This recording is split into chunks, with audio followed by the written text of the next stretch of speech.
Hello my dear. Bihar DElEd प्रवेश परीक्षा की तैयारी कर रहे आप सभी छात्रगण को यूनिक न्यू भारती पब्लिकेशन के एजुकेशनल प्लेटफॉर्म पे मैं रवि हिंदी सत्र में डीएलएड प्रवेश परीक्षा की हिंदी सत्र की प्रश्नों को लेकर के आप लोगों से मुखातिब हूं। सभी विद्यार्थियों का हार्दिक स्वागत है इस एजुकेशनल प्लेटफॉर्म पे, इस शैक्षणिक प्लेटफॉर्म पे जुड़े हुए आप सभी साथियों को सबसे पहले मैं ये दिखाना चाहूंगा कि अभी जो हम लोग काम करने जा रहे हैं प्रीवियस ईयर क्वेश्चंस पे काम करने जा रहे हैं। मतलब पूर्व के सालों में बिहार डीएलएड प्रवेश परीक्षा जो होती है उसमें पूर्व के सालों में किस प्रकार के हिंदी के प्रश्न पूछे गए हैं, कौन कौन से विषय बिंदु से प्रश्न पूछे जाते आ रहे हैं, किस प्रकार के प्रश्न पूछे जाते आ रहे हैं, उन्हीं चीजों पे हम लोग यहां चर्चा करेंगे, देखेंगे, समझेंगे कि हम लोगों का प्रश्न क्या होता है, कैसे होता है और उसका कैसे हम लोग काम करते हैं ताकि ज्यादा से ज्यादा हम लोग मार्क्स जो है प्राप्त कर सके, ज्यादा से ज्यादा अंक हासिल कर सकें। देखिए यहां बिहार डीएलएड की जो प्रवेश परीक्षा ये 9 अप्रैल को जो परीक्षा हुई थी 2024 में, उसका हम लोग डिस्कशन यहां पे आज करेंगे। आइए देखिए, प्रीवियस ईयर्स के क्वेश्चन को करना बहुत जरूरी है। आप सभी छात्रों को मैं ये जो है हिदायत दे रहा हूं, सलाह दे रहा हूं, क्योंकि प्रीवियस ईयर के क्वेश्चन करने से बहुत सारी चीजें स्पष्ट हो जाती है। बहुत सारे विद्यार्थियों का ये प्रश्न होता है कि सर प्रश्न कहां से पूछेगा, कौन कौन से चैप्टर से प्रश्न पूछे जाते हैं, प्रश्न किस प्रकार से पूछा जाता है। तो ये तमाम चीज जैसे ही आप 2, 4, 5 सेट का आप जब प्रैक्टिस करते हैं, बनाते हैं, पूर्व के सालों में जो पूछा गया है उसका जैसे ही प्रैक्टिस करते हैं तो आपके जेहन में, आपके मन मस्तिष्क में यह स्पष्ट होने लगता है कि प्रश्न कहां से पूछ रहा है, कैसा प्रश्न पूछ रहा है और प्रश्नों की लेवल क्या है। इसलिए प्रीवियस ईयर्स का क्वेश्चन करना बहुत ही महत्वपूर्ण है विद्यार्थियों के लिए। यदि आप एग्जाम में, आप जो है प्रतियोगी परीक्षाओं में यदि सफल होना चाहते हैं, सफलता यदि सुनिश्चित करना चाहते हैं। आइए देखिए, सबसे पहला जो प्रश्न किया है माय डियर, यह कह रहा है कि संधि को तोड़ने की क्रिया को क्या कहते हैं। देखिए, संधि को हम लोग विच्छेद करते हैं। संधि विच्छेद आप लोग देखे होंगे, लिखा हुआ रहता है कि सरोज का संधि विच्छेद क्या होगा। तो उसमें हम लोग क्या करते हैं, जो दो वर्णों को एक साथ मिला करके लिखा हुआ रहता है उसी को तोड़ करके अलग करते हैं। दो वर्णों के मिलने से जो विकार उत्पन्न होता है उसको संधि कहते हैं। और जब उसी जो मिलन को जब हम लोग तोड़ देते हैं तो उसी को बोलते हैं संधि विच्छेद। तो यहां पे कह रहा है तोड़ने, अलग करने, सेपरेट करने की बात कह रहा है। तो संधि का विच्छेद होता है। और जब समास होता है, समास का विग्रह होता है। समास को हम लोग क्या करते हैं, विग्रह करते हैं, अलग अलग करके लिखते हैं। तो संधि विच्छेद से जुड़ा हुआ है और समास विग्रह से जुड़ा हुआ चीज है। ये बात को ध्यान रखिएगा। ऐसा डायरेक्ट प्रश्न जो यहां पे देखने की पूछ दिया है, यही प्रश्न ऐसे भी पूछ सकता है कि समासिक पद को या समस्त पद को तोड़ने की क्रिया को क्या कहते हैं, तो उसको विग्रह कहेंगे माय डियर। लेकिन वही संधि को तोड़ने की क्रिया जब बात होगी तो वहां पे विच्छेद होगा, विकार, अलगात या विग्रह नहीं होगा। दूसरे प्रश्न चलें। दूसरा प्रश्न देखिए, यहां एक शब्द दिया हुआ है, अभाव कौन सा समास है। मतलब यहां हमारा अभाव जो है एक समासिक शब्द है, समासिक पद है। अब पूछ रहा है, एक उदाहरण दिया हुआ है समास का कि ये कौन सा समास है। तो ध्यान रहे, यहां पे कर्मधारय, तत्पुरुष, अव्ययी भाव और बहुब्रीहि 4 समास का उदाहरण यहां ऑप्शन में दिया हुआ है। सबसे पहले समझ लीजिए कि कर्मधारय समास कहते किसको है। वैसा समासिक पद जिसके पूर्व पद और उत्तर पद में विशेषण और विशेष्य की चर्चा हो।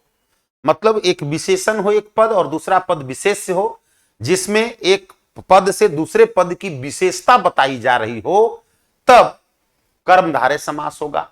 जब दोनों पदों के बीच कारक के विभक्ति चिन्ह का प्रयोग किया गया हुआ हो, जैसे कारक 8 होता है जिसमें कर्ता कारक और संबोधन कारक, इन दोनों का जो चिन्ह है, इन दोनों को छोड़ करके बाकी 6 कारकों के चिन्हों में से किसी भी एक कारक का चिन्ह यदि दोनों पदों के बीच में समाहित है तो वह तत्पुरुष समास होता है। बहुब्रीहि समास, जब दोनों समासिक पद मिल करके एक शब्द बनाए और वो शब्द, वो समस्त पद, वो समासिक शब्द सामान्य अर्थ तो उसका है ही, सामान्य अर्थ को छोड़ करके साथ साथ एक विशेष अर्थ भी प्रदान करता है, तो वो बहुब्रीहि समास होता है। और अव्ययी भाव समास जब समासिक पद का पूर्व पद, पहला वाला पद अव्यय हो, तब उसको अव्ययी भाव समास कहते हैं। यहां शब्द है अभाव, तो अ और भाव, भाव का अभिप्राय यहां है हानि या कमी, और अ का मतलब होता है माय डियर न, मतलब कमी न होना, कमी न होना। तो न होना, अ जो प्रथम पद है इसका मतलब है न होना, तो न होना क्या है? अव्यय है। तो प्रथम पद क्या है माय डियर? अव्यय है। तो प्रथम पद जैसे ही अव्यय हो गया तो यहां अभाव जो हमारा समासिक पद है, कौन सा समास का हो जाएगा? तो अव्ययी भाव समास हो जाएगा।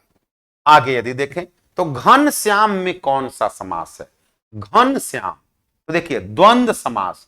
द्वंद्व समास तब होता है जब दोनों पदों के बीच, समासिक पद के दोनों पदों के बीच और या एवं अथवा इसका भाव छुपा हुआ हो। जैसे लोटा डोरी, मतलब लोटा और डोरी। दिन रात, दिन रात मतलब दिन और रात। पिता पुत्र, पिता और पुत्र। लाभालाभ, लाभालाभ मतलब लाभ या अलाभ मतलब हानि।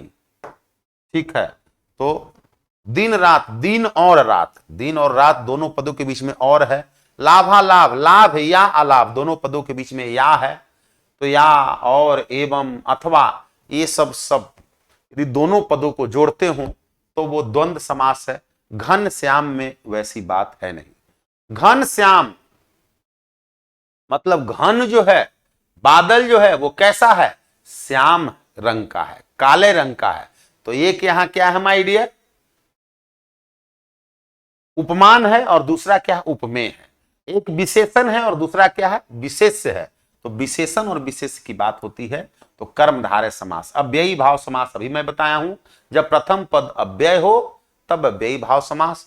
और बहुब्रीहि समास जिसका एक विशेष अर्थ निकले, जैसे हम कह दे कि चतुरानन, चार आनन वाला, अर्थात ब्रह्मा। गजवदन, गजवदन मतलब वदन जिसका मुख गज का, हाथी का हो, अर्थात गणेश। लंबोदर जिसका पेट लंबा हो, अर्थात गणेश। चक्रपाणि जिसके हाथ में क्या हो? चक्र हो, अर्थात भगवान विष्णु। तो वैसा शब्द जिसका एक विशेष अर्थ निकले वह क्या होता है? बहुब्रीहि समास होता है। यहां घन श्याम में विशेषण और विशेष्य का भाव है, तो ये कर्मधारय समास का उदाहरण होगा। आगे कह रहा है कि गद्यांश को पढ़कर प्रश्न का उत्तर दीजिए। यह एक गद्यांश है, अब इसका उत्तर देना है। यहां पे देखिए एक प्रश्न पूछा गया है, गद्यांश में वर्णित प्रसिद्ध नदियां निम्न में से कौन कौन सी है? अब इसको पढ़ेंगे तो हमको देखेंगे कि इसमें कौन कौन से नदी का चर्चा किया गया है। पश्चिम में कच्छ की खाड़ी और पूरब में बांग्लादेश है। गंगा, यमुना, नर्मदा, ताप्ती, कृष्णा, गोदावरी, ब्रह्मपुत्र आदि नदियां भारत के मैदानी क्षेत्रों की शोभा बढ़ाती है। तो भारत की मैदानी क्षेत्रों की शोभा कौन कौन नदियां बढ़ाती है? इसमें कौन कौन नदी की चर्चा है? गंगा है, यमुना है, गोदावरी है। तो तीन ही कह रहा है, तो तीनों था, तो तीनों है, तो जवाब हो जाएगा उपर्युक्त सभी। मतलब इसमें जो ऊपर दिए हुए हैं तीनों के तीनों नदियां इस गद्यांश में लिखित है, वर्णित है। जवाब आपका 4 नंबर ऑप्शन हो जाएगा, डी नंबर ऑप्शन हो जाएगा। आगे देखिए एक अंग्रेजी का वर्ड है माय डियर, एडजस्टमेंट। एडजस्ट कर जाना मतलब कहीं पे कोई व्यवस्था पहले से जो बनी हुई है उस व्यवस्था में अपने आप को ढाल लेना, अपने आप का समायोजन कर लेना, अपने आप को समायोजित कर लेना। तो एडजस्टमेंट का सही हिंदी जो होता है माय डियर, समायोजन होता है। यही आपका विकल्प होगा। इसे ही पूछ रहा था कि एडजस्टमेंट शब्द का, एडजस्टमेंट जो अंग्रेजी का शब्द है, इसका सही हिंदी शब्द, परिभाषिक शब्द क्या होगा? तो समायोजन। प्रतिनियुक्ति के लिए अंग्रेजी का शब्द होता है माय डियर डेपुटेशन। डेपुटेशन, प्रतिनियुक्ति। अनुमोदन मतलब किसी को अनुमति दे देना, अपनी स्वीकारोक्ति दे देना, स्वीकार कर देना, तो इसके लिए एक वर्ड होता है my dear approval. Approval, VAL, approval, APPROVAL, approval. अनुकूलन, तो अनुकूलन हम लोग पढ़ते हैं साइंस में, जब कोई जीव जंतु वातावरण, हवा, वायुमंडल, वहां की जो है जलवायु के हिसाब से अपने आप को एडजस्ट करता है, उसको अनुकूलन कहते हैं। इसका अंग्रेजी होता है माय डियर एडेप्टेशन। एडेप्टेशन, अपने वहां की जलवायु, मिट्टी, व्यवस्थाओं को एडेप्ट कर लेना, उसको अनुरूप अपने आप को कर लेना, उसी को बोलते हैं एडेप्टेशन, अनुकूलन। तो यहां जो प्रश्न था एडजस्टमेंट, इसका हिंदी समायोजन, आपका सही जो विकल्प होगा वो C नंबर हो जाएगा। एक और अंग्रेजी का शब्द दे रहा है माय डियर एडहॉक। एडहॉक का हिंदी रूपांतरण होता है ये तदर्थ। एडहॉक का मतलब होता है तदर्थ, प्रवर्त तो यहां कोई शब्द नहीं है। तदनुसार का मतलब होता है माय डियर के अनुसार, अकॉर्डिंगली। अकॉर्डिंगली मतलब के अनुसार। और सार, सार का मतलब होता है किसी चीज की सारांश, मूल चीज, जिसके लिए अंग्रेजी आप लिख सकते हैं गीस्ट, सार, या समरी लिख सकते हैं, या प्रेशिश लिख सकते हैं, है ना, सारांश, सार, मूल चीज। आइए, निम्नलिखित में कौन सा वाक्य ने परसर्ग सहित है? ने परसर्ग, कौन से वाक्य में ने परसर्ग लगा हुआ है? किसान बीज बो चुका है, इसमें ने लगा हुआ है? नहीं। वह साहस के साथ लड़ा, ने लगा हुआ है माय डियर? नहीं। बच्चे गीत गा रहे हैं, इसमें ने लगा हुआ है, कर्ता का विभक्ति चिन्ह, कर्ता ने, किसान ने, वह ने, बच्चे ने, ऐसा नहीं है। उसने, उसके साथ यहां ने परसर्ग लगा हुआ है। उसने हिम्मत नहीं हारी, तो वाक्य एक नंबर वाक्य है, ए नंबर, जिस वाक्य में ने परसर्ग लगा हुआ है, सहित है, उस ये चीज है इसमें। तो सही जवाब 7 का आपका क्या होगा? एक नंबर विकल्प, एक नंबर ऑप्शन 7 का सही आंसर होगा। लड़के गेंद खेल रहे हैं, किस वाक्य का उदाहरण है? कैसा वाक्य है? माय डियर गेंद खेल रहा है, कौन? लड़का। तो देखिए इस वाक्य को यदि हम देखते हैं कि लड़के गेंद खेल रहे हैं, लड़के गेंद खेल रहे हैं, तो वाक्य के दो खंड होते हैं। वाक्य के दो खंड होते हैं, उद्देश्य का खंड और विधेय का खंड। वाक्य में जो कर्ता होता है, उस कर्ता को ही, कर्ता का ही दूसरा नाम है माय डियर उद्देश्य। और वाक्य में कर्ता को छोड़ करके जो भी चीज होते हैं, जो भी शब्द होता है, उसको विधेय वाले भाग के अंतर्गत रखते हैं, विधेय होता है। तो जब वाक्य में एक उद्देश्य और एक विधेय हो, तो उस वाक्य को सरल वाक्य, साधारण वाक्य, सामान्य वाक्य कहते हैं, स्वतंत्र वाक्य कहते हैं।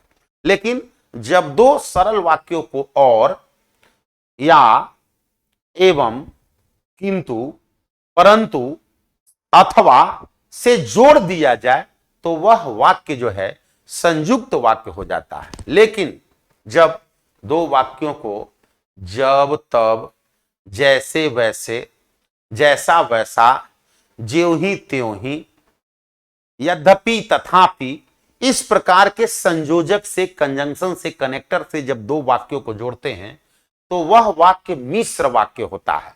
तो यहां पे एक उद्देश्य और एक विधेय है, मतलब वाक्य साधारण है। तो ये कह रहा है कि लड़के गेंद खेल रहे हैं, किस वाक्य का उदाहरण है? सरल वाक्य का, साधारण वाक्य का उदाहरण है। आगे देखते हैं, मुंह छिपाना मुहावरे का क्या अर्थ है? तो आप देख रहे हैं कि कहां कहां से प्रश्न पूछा जा रहा है। तो लोकोक्ति है, मुहावरा है, वाक्य से संबंधित प्रश्न है ना, समास से संबंधित अभी तक प्रश्न आया है, संधि से संबंधित प्रश्न था। तो देखिए मुहावरा है मुंह छिपाना।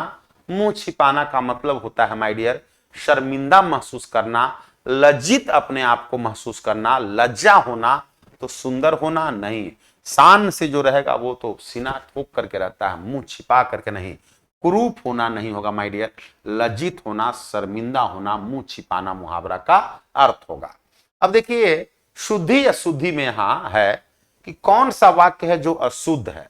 मतलब इस 4 वाक्य में एक वाक्य अशुद्ध है, 3 वाक्य सही है, शुद्ध है।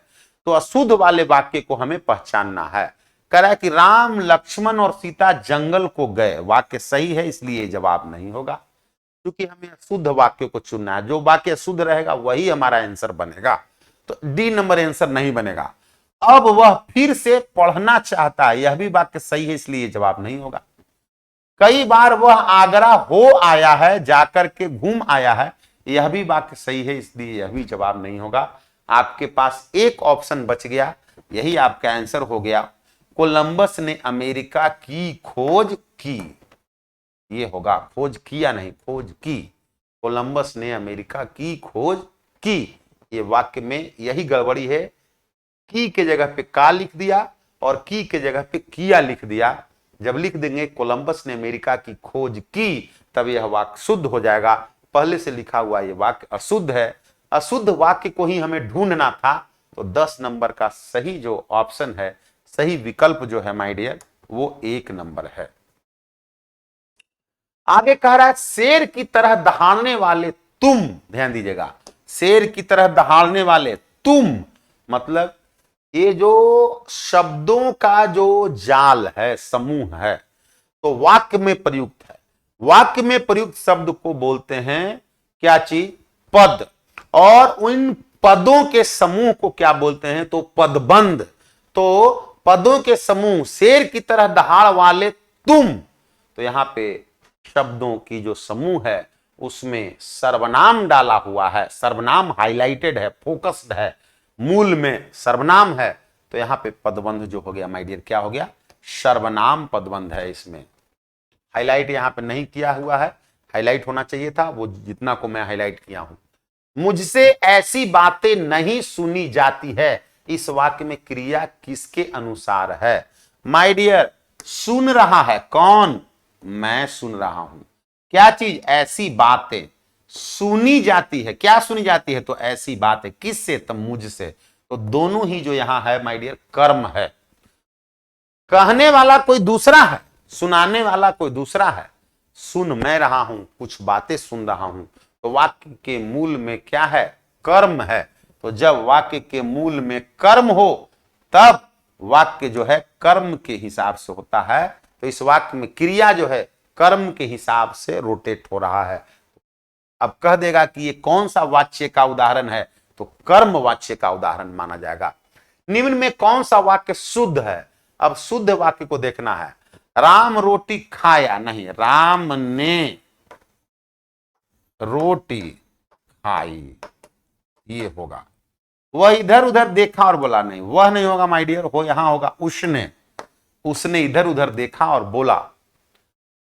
दिनकर ने उर्वशी लिखी है, यह वाक्य आपका सही है, शुद्ध वाक्य ही पहचानना था, इसलिए ये जो प्रश्न है इसका आंसर आपका बी नंबर हो जाएगा। बचपन से हमने हिंदी बोली, बोली नहीं बोली है यहां पे छूटा हुआ, इसलिए यह भी वाक्य अशुद्ध है। तो शुद्ध वाक्य आपका बी नंबर जो वाक्य है, दिनकर ने उर्वशी लिखी है, उर्वशी रचना है दिनकर जी की, ये आपका वाक्य सही होगा। सही ऑप्शन आपका जो होगा बी नंबर ऑप्शन होगा माय डियर।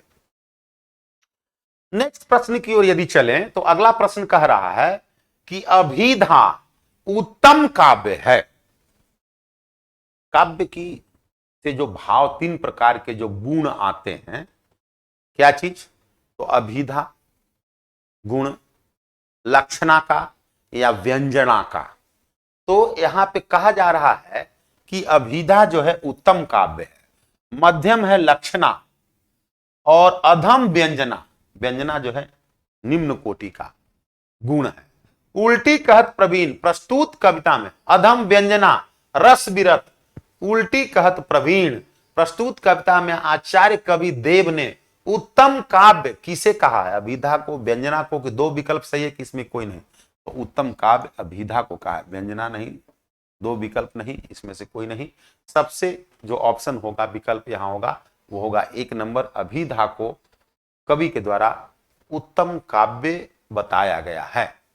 काव्य शास्त्र के अनुसार शब्द में अर्थ कितने प्रकार के होते हैं?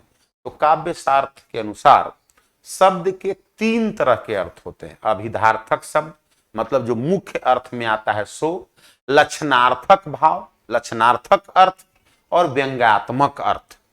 अभिध्यार्थक मतलब जो मूल अर्थ है वो, लक्षणार्थक मतलब कुछ विशेष अर्थ, और व्यंग्यार्थक अलग अलग प्रयोजन में, अलग अलग परिप्रेक्ष्य में अलग अलग अर्थ। तो कह रहा है कि काव्य शास्त्र के अनुसार शब्द में अर्थ कितने होते हैं? तो 3। कौन कौन? तो अभिध्यार्थक, लक्षणार्थक और व्यंग्यार्थक, 3 प्रकार होते हैं।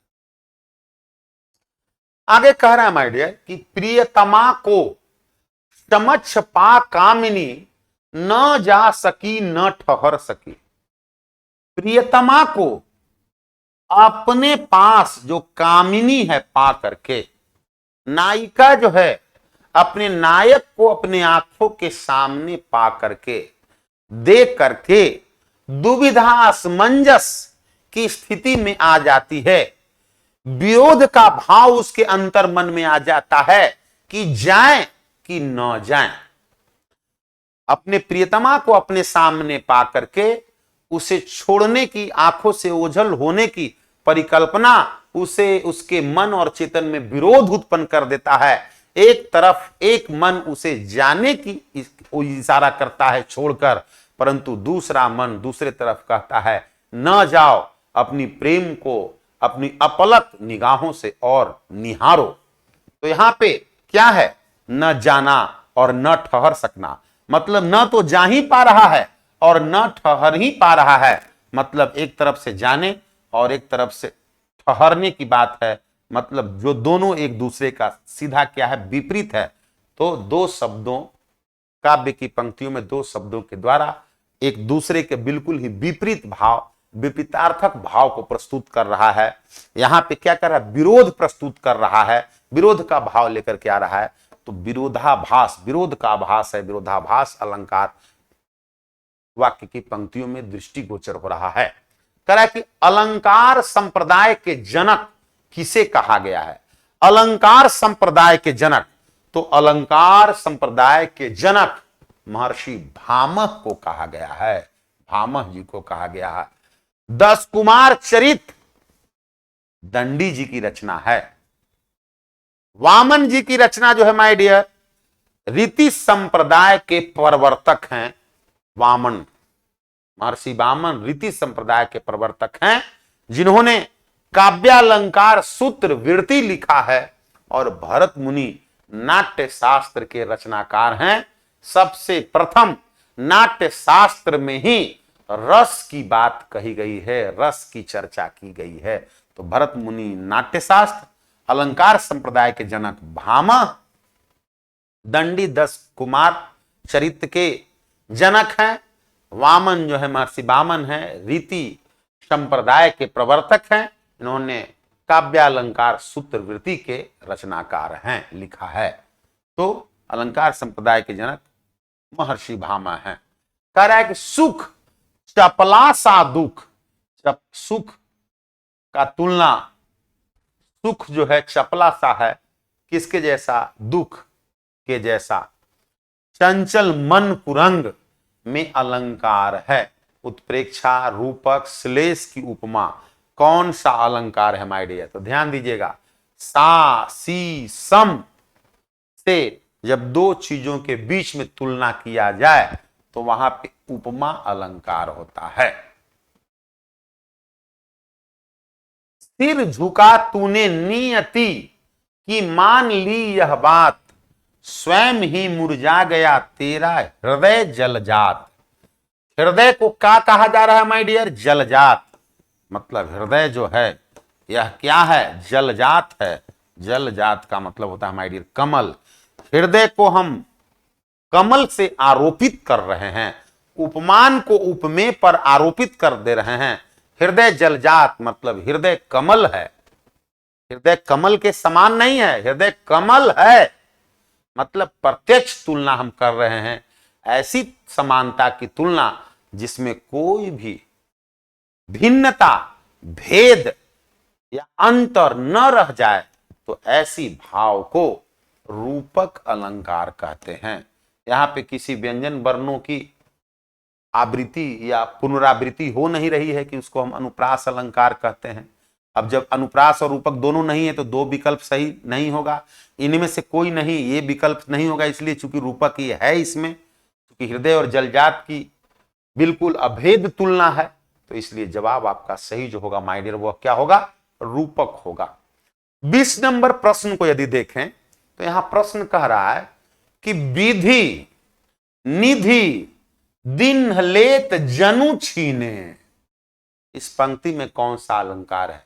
तो जैसे ही बताए थे कि जब काव्य की पंक्तियों में, काव्य धाराओं में जो ज्यों ही, जनु, जनहु, मानो, मनहु, मनु, इस प्रकार के उत्प्रेक्षा बोधक शब्द लगे हों और उत्प्रेक्षक बोधक शब्द को लगाकर दो चीजों के बीच में तुलना किया जाए, दो चीजों की समानता दिखाया जाए, तो वहां पे उत्प्रेक्षा अलंकार की संकल्पना दृष्टिगोचर होती है, उत्प्रेक्षा अलंकार मालूम होता है।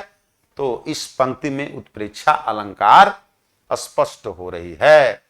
आगे आइए माय डियर, 21 नंबर प्रश्न कह रहा है, जाने क्या रिश्ता है, जाने क्या रिश्ता है, जाने क्या नाता है, क्या रिश्ता है, क्या नाता है, क्या संबंध है, जितना भी उड़ेलता हूं, मतलब जितना ही देता हूं, भर भर फिर आता है, मतलब जितना ही खर्च कर रहे हैं, जितना उड़ेल रहे हैं, जितना ही किसी को दे रहे हैं, भर भर के उतना ही आ रहा है। व्यवहार जगत में लौकिक दृष्टिकोण से जो ऐसा संभव नहीं है कि हम जितना ही खर्च करें उतना ही हमें मिल जाए, उतना ही प्राप्त हो जाए, ऐसा व्यवहारतः संभव नहीं है। तो जब व्यवहारिक तौर पे लौकिक जगत में जब वैसे काव्य की पंक्तियों में या वाक्य में ऐसा शब्दों का समावेश हो, जब दो चीजों की एक दूसरे से, दोनों अलग चीज हो लेकिन उन दोनों के बीच में समानता दिखाने की कोशिश किया जाए, तो वहां पे विरोध का भाव होता है और विरोधाभास अलंकार होता है। एक तरफ उड़ेलने की बात हो रही है और दूसरे तरफ उतना ही और आने की बात हो रही है, तो विरोधाभास है, क्योंकि संभव नहीं है, ऐसा व्यवहारिक तौर पे होता नहीं है, तो विरोधाभास अलंकार हो जाएगा। रूपक आपको पता है, बहुत बार मैं चर्चा कर चुका, आज इसमें बहुत बार रूपक का सवाल आया है। विभावना, जब बिना किसी कारण का जब कोई कार्य संपादित होता है तो विभावना अलंकार होता है। बिनु पग चले सुने बिनु काना, मतलब बिना कान के ही जब इष्ट की, ईश्वर की आराधना से जब तब से जब उनकी कृपा होती है तो बिनु पग चले, बिना पैर का भी व्यक्ति चलने लगता है और बिना कान का भी सुनने लगता है, जो कि व्यवहार जगत में ऐसा संभव नहीं है। बिना कारण का ही, बिना वो चीज संसाधन हुए वो काम हो रहा है, तो जब ऐसा भाव काव्य की पंक्तियों में आती है तो वहां विभावना अलंकार होता है, जहां पे कारण के रहते ही, बेरहते ही और काम हो जाए। यमक अलंकार बता चुका हूं आज के सेशन में कि यमक अलंकार तब दृष्टिगोचर होता है जब काव्य में, काव्य की पंक्तियों में कोई ऐसा शब्द हो जो एक से अधिक बार आए और जितना बार वो शब्द आए अलग अलग अर्थ लेकर के आए, अलग अलग भाव में प्रयुक्त हो, तब यमक अलंकार कहते हैं। तो यहां न तो रूपक है, न यमक है, न विभावना है, यहां क्या है, ऐसी शब्दों का ऐसा समूह डाला गया है जो कि एक दूसरे की क्या कर रहे हैं, काट कर रहे हैं, एक दूसरे का मतलब एंटी हैं, एक दूसरे को कंट्राडिक्ट कर रहे हैं, कंट्राडिक्शन है दोनों के भावों में, विरोध है, अपोजिशन है, उल्टा है, तो विरोध का भाष्य है, विरोध का भाव है, तो विरोधाभास अलंकार। 22 नंबर प्रश्न है, छंद शास्त्र में कितने वर्णों का उल्लेख मिलता है? छंद शास्त्र में कितने वर्ण का उल्लेख मिलता है? तो वर्ण दो होते हैं, लघु वर्ण और गुरु वर्ण। वर्ण कितने होते हैं? 2, लघु वर्ण और गुरु वर्ण। तो यहां जवाब आपका क्या हो जाएगा माय डियर? 2 नंबर, लघु वर्ण और गुरु वर्ण। छंद शास्त्र में 2 प्रकार के वर्ण होते हैं, लघु और गुरु। लघु का चिन्ह होता है खड़ी लाइन, देखिए लघु और गुरु ये 2 जो हो गए, इसमें पहला हो गया 1 नंबर पे लघु और दूसरा नंबर पे होता है माय डियर गुरु। तो ध्यान रहे, लघु का जो सिंबल होता है, खड़ी लाइन जो है लघु का सिंबल है, और गुरु का सिंबल एस के तरह होता है। इस तरह से सिंबल दिखाया जाता है। इस वर्णिक छंद को प्रत्येक चरण में 17 वर्ण होते हैं। कौन सा ऐसा वर्णिक छंद है जिसके प्रत्येक चरण में 17 वर्ण होता है? तो मंदा करंता में 17 वर्ण होते हैं। उपेंद्र वज्रा और इंद वज्रा ये दोनों में 11 वर्ण होते हैं। कवित में 31 वर्ण होते हैं माय डियर। ठीक है, तो आपका आंसर हो जाएगा डी नंबर। सेकेंड लास्ट जो प्रश्न है आज के इस सत्र का 24 नंबर का प्रश्न, जाकी रही भावना जैसी प्रभु मूरत देखी तिन तैसी। तो ये एक पंक्ति है, काव्य की पंक्ति है। इसमें यह दिखाया जा रहा है, यह प्रसाद गुण से ओतप्रोत यह पंक्ति है। प्रसाद गुण यह कहता है कि जब किसी काव्य की पंक्तियों में सामान्य भाव हो, सरल भाव हो, ऐसा भाव हो, ऐसी फीलिंग हो जो सामान्य लोगों के लिए, सब लोगों के लिए एक हो, कोई अंतर नहीं हो, और उसमें से जो भाव आए बिल्कुल सरल और सामान्य आए। जाकी रही भावना जैसी, जिस व्यक्ति की भाव ईश्वर के प्रति, अपने आराध्य के प्रति जैसा होता है, प्रभु ईश्वर उसके आराध्य उसको उसी रूप में दिखते हैं, मिल जाते हैं। तो बिल्कुल साफ सुथरा और सरल भाव है। तो साफ सुथरा सरल सामान्य भाव वाली जो पंक्ति होती है उसमें प्रसाद गुण होता है।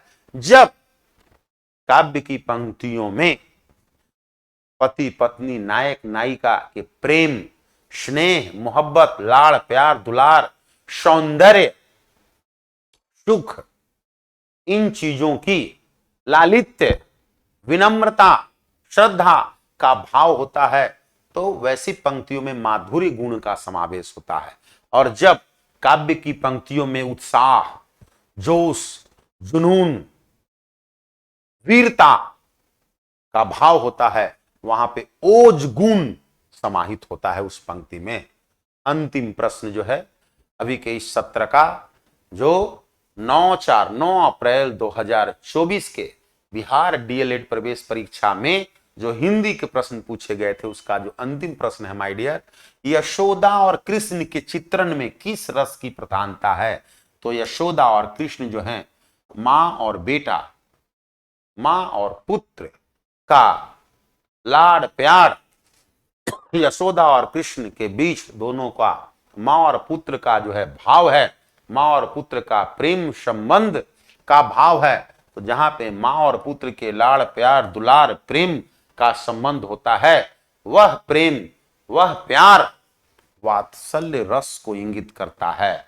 जब वीरता का बात होता है तो वीर रस, जब आश्चर्य का भाव होता है तो भयानक रस, जब भक्त के द्वारा भक्ति के लिए, अपने इष्ट, अपने आराध्य के प्रति भक्ति और श्रद्धा का भाव होता है, तब भक्ति रस होता है। यहाँ पे यशोदा और कृष्ण के चित्रण की बात कह रही है, माँ और बेटा का यहाँ चित्रण का भाव है, तो वात्सल्य रस की संकल्पना समाहित होगी। तो आज के इस सत्र का ये लास्ट प्रश्न था। जुड़े हुए आप तमाम विद्यार्थियों का बहुत बहुत शुक्रिया, बहुत बहुत सभी लोगों को शुभकामनाएं। सारे विद्यार्थी लोग स्वस्थ रहें, मस्त रहें। इन्हीं शुभकामनाओं के साथ आप लोगों से विदा लूंगा आज के इस सत्र से। उसके पहले मैं आप लोगों को एक जानकारी दे दूं, यदि आप SSC, railway, BPSC, Bihar police, BSSC, DElEd, polytechnic, ITI, पारा मेडिकल या अन्य किसी प्रतियोगी परीक्षाओं की तैयारी कर रहे हैं, यदि आप विभिन्न टेस्ट से होकर के गुजरना चाहते हैं, बहुत सारा टेस्ट देना चाहते हैं, अपने आप को मापना भापना चाहते हैं, आप चाहते हैं कि हम अपनी जो परीक्षा की तैयारी कर रहे हैं, इस तैयारी में धार दें, अपने आप को बूस्टअप करें, अपने आप को ऊपर ले जाएं, उठाएं और परीक्षाओं में अपने आप को नीडर रखें ताकि हमारी परीक्षा की जो एग्जाम होगी उस परीक्षा में हमारी सफलता सुनिश्चित हो। इसके लिए यदि आप टेस्ट से होकर गुजरना चाहते हैं तो हमारे इस एजुकेशनल प्लेटफॉर्म के टेस्ट पास को आप ले सकते हैं। 3 महीना, 6 महीना, 2 महीना, साल भर का पास ले सकते हैं। इसके लिए आप सबसे पहले प्ले स्टोर से यूनिक ज्ञान ऑफिशियल ऐप को डाउनलोड करके आप टेस्ट पास को लेकर के आप टेस्ट दे सकते हैं। प्रीवियस ईयर्स का क्वेश्चन या न्यू जो है उसके मॉडल बेस्ड क्वेश्चंस से आप होकर के गुजर सकते हैं। बाकी यदि इन तमाम प्रकार के क्रियाकलापों में आपसे को कोई परेशानी होती है, कोई दिक्कत महसूस आप करते हैं, तो आप हमारे इस नंबर 8434897582 वाली नंबर पे आप हमसे जुड़ सकते हैं। जुड़े हुए आप तमाम साथियों को बहुत बहुत शुक्रिया। सभी लोग स्वस्थ रहें, मस्त रहें। इन्हीं शुभकामनाओं के साथ आज के इस सत्र से विदा चाहते हैं। धन्यवाद।